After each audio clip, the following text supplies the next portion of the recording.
Hello बच्चों, तो देखते हैं periodic function, how to get the period of any function. ठीक है, तो देखते हैं क्या टेक्निक है।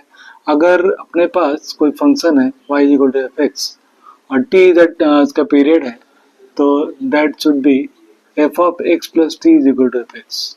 ठीक है, t is the period of function, t is the period of the function, is the period of the function.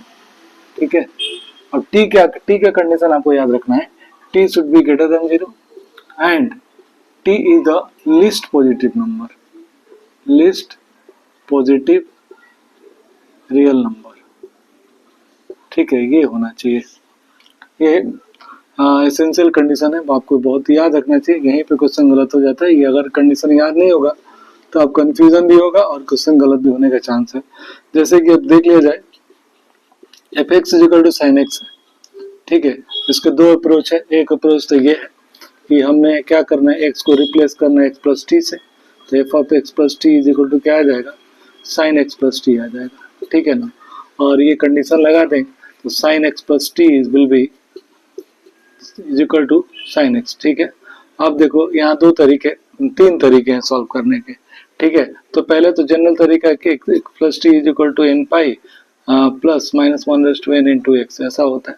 तो एन, अगर हमें टी की वैल्यू चाहिए तो एक्स को कैंसिल करना होगा, तो एन की वैल्यू क्या है, लिस्ट वैल्यू एन की वैल्यू 2 हो सकती है, 1 रखेंगे तो एक्स कैंसिल नहीं होगा, तो टी की वैल्यू क्या आ गई, 2 पाई आ गई। ठीक है, एक तरीका तो ये है। दूसरा तरीका है कि इसको इधर लाए, साइन सी माइनस साइन डी का फॉर्मूला लगा दे, वहां से हो जाएगा। ठीक है, तीसरा तरीका है कि पुट कर दे X equal to 0, X equal to 0 put करोगे तो sine T is equal to क्या आता है 0, टी इज इक्वल टू क्या आ जाएगा एन पाई। अब एन की वैल्यू लिस्ट वैल्यू होनी चाहिए क्या, तो वो रखना पड़ा। मान लो कि एन की वैल्यू 1 रहते हैं, तो 1 लेते हैं, तो यहाँ पे देखो आप ये अगर पाई लेते हैं, एन की वैल्यू 1 लेते हैं, टी इज इक्वल टू पाई है, साइन पाई प्लस एक्स क्या होता है, माइनस साइन एक्स होता है। ठीक है ना, pi plus x, pi plus x third quadrant में क्या हो जाएगा, साइन माइनस आएगा, जो कि साइन एक्स चाहिए, तो एन की वैल्यू क्या होनी चाहिए, 2 होनी चाहिए लिस्ट वैल्यू, यहाँ से भी आ जाएगा, टी की वैल्यू 2 पाई आ जाएगी। तीसरा तरीका क्या है कि साइन एक्स का ग्राफ आपको पता है, तो आप देखो ये ग्राफ है और हर 2 पाई इंटरवल के बाद वैल्यू सेम आएगी, देखो यानी 2 पाई